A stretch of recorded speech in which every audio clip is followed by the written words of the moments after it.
Winchester ရဲ့လှုပ်ဝက်စမ်းကျယ်တဲ့ဝင်ကဘာအင်ဂျီအကြောင်းကိုဒီကနေ့ကျွန်တော်တို့အမ်နမ်မြန်မာ channel လေးကနေတင်ဆက်ပေးသွားမှာပါ။ American နိုင်ငံကယ်လီဖိုးနီးယားပြည်နယ်ဆန်ဟိုဆေးမြို့မှာတည်ရှိတဲ့ဒီအင်ဂျီဟာရိုးရိုးအိမ်တော့ဟုတ်မနေပါဘူး။သူဟာဝင်းကြီးတွေရဲ့6လန့်မှုတွေနဲ့ပိုင်ရှင်ရဲ့ထူးဆန်းတဲ့အယူအဆတွေကြောင့်နှစ်ပေါင်း38နှစ်ကြာအောင်လို့ဆောက်လုပ်ခဲ့ရတဲ့ဝင်ကဘာလိုမျိုးအင်ဂျီတစ်ခုဖြစ်ပါတယ်။ဒီလိုမျိုးထူးခြားတဲ့အင်ဂျီရဲ့ပိုင်ရှင်ကတော့နာမည်ကျော် Winchester Rifle တနက်ကုမ္ပဏီကိုတည်ထောင်ခဲ့သူရဲ့ချွေးမဖြစ်တဲ့ Sarah Winchester လေးဖြစ်ပါတယ်။ Sarah ဟာသူမရဲ့ခင်ပွန်းနဲ့တူတဲ့သောသမီးလေးကိုဆုံးရှုံးခဲ့ပြီးသွားတဲ့နောက်ဖြေစင်မရတဲ့ဝမ်းနဲ့ပူဆွေးမှုတွေနဲ့ကိုရင်ဆိုင်ခဲ့ရပါတယ်။စိတ်ထဲကျနေတဲ့ Sarah ဟာ New England ကနေ Professor တယောက်စီကိုတွားရောက်ခဲ့ပါတယ်။အဲ့ဒီ Professor ကသူမကိုပြောကြားခဲ့တာကခင်မွန်ရဲ့လက်နက်ကြောင့်တည်ဆုံသွားခဲ့ရတဲ့လူပေါင်းများစွာရဲ့ဝိညာဉ်တွေဟာ Sarah ကိုလိုက်လံပြီးတော့6လက်နေတယ်လို့ဖြေဆိုပါတယ်။အဲ့ဒီဝိညာဉ်တွေကိုနှစ်သိမ့်ပေးပြီး6လက်မှုကနေလွတ်မြောက်စေဖို့အတွက်သူမဟာအိမ်တလုံးကိုအမြဲတမ်းဆက်လက်ဆောက်လုပ်နေရမယ်လို့ Professor ကအမိန့်ပေးခဲ့ပါတယ်။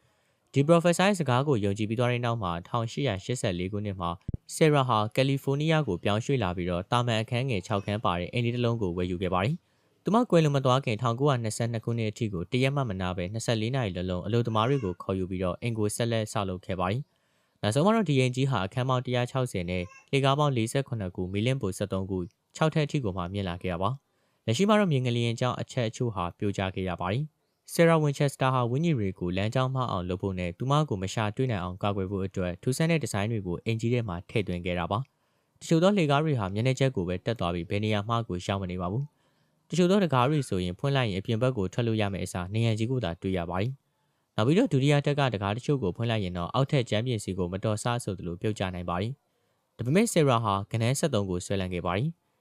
အင်ဂျီထဲကပရင်းပေါက်တွေလေကတစ်တွေမိဖို့ကန်တွေမှာ73ခု73စုံစသဖြင့်ဒီဇိုင်းပြုလုပ်ထားတာကိုတွေ့ရှိရပါတယ်။ဒီအင်ဂျီဟာ Sarah Winchester ရဲ့တစေတွေပြင်ကုန်မှာသူမကိုလိုက်ရှာနေတဲ့ဝင်းကြီးပေါင်းများစွာရဲ့ပူးကဲ့ရနေရဖြစ်တယ်လို့ဒေသခံတွေကယုံကြည်ကြပါတယ်။ညာဘက်လေးလာကြည့်ရှုတဲ့သူတွေဟာလူတွေကနေလာတဲ့တိုးတိုးတိတ်တိတ်စကားပြောတဲ့အတန်တွေလူတစ်ယောက်လမ်းလျှောက်တဲ့အတန်တွေ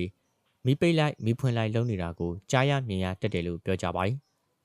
ဒါရီရင်ကိုမကတည်ပဲနဲ့ Sarah Winchester ရဲ့ဝင်းကြီးကလည်းဒီအင်ဂျီတွေကသူမရဲ့အခန်းအဟောင်းတွေ6တက်မြောက်လေကားတွေမှာလှည့်လည်ကျက်စားနေစေပဲလို့နာမည်ကြီးပါတယ်။တရေစူးစမ်းရှာဖွေတဲ့သူတွေအဖွဲ့တွေဟာဒီအင်ဂျီတွေမှာအပူချိန်ရုတ်တရက်ဆိုသလိုပြောင်းလဲသွားတာလျှက်စစ်ပစ္စည်းတွေချို့ယင်းသွားတာစားတဲ့ထူးဆန်းတဲ့ဖြစ်ရပ်တွေကိုအမြဲလို့မှတ်တမ်းတင်နိုင်ခဲ့ကြပါတယ်။ Winchester အင်ဂျီဟာလူသားတယောက်ရဲ့ဝန်နဲ့ပူဆွေးမှုဆွဲလန်းမှုနဲ့အယူအဆတွေကနေမွေးဖွားလာတဲ့အမှုပညာလက်ရာတစ်ခုလို့ဆိုရင်လည်းမမှားပါဘူး။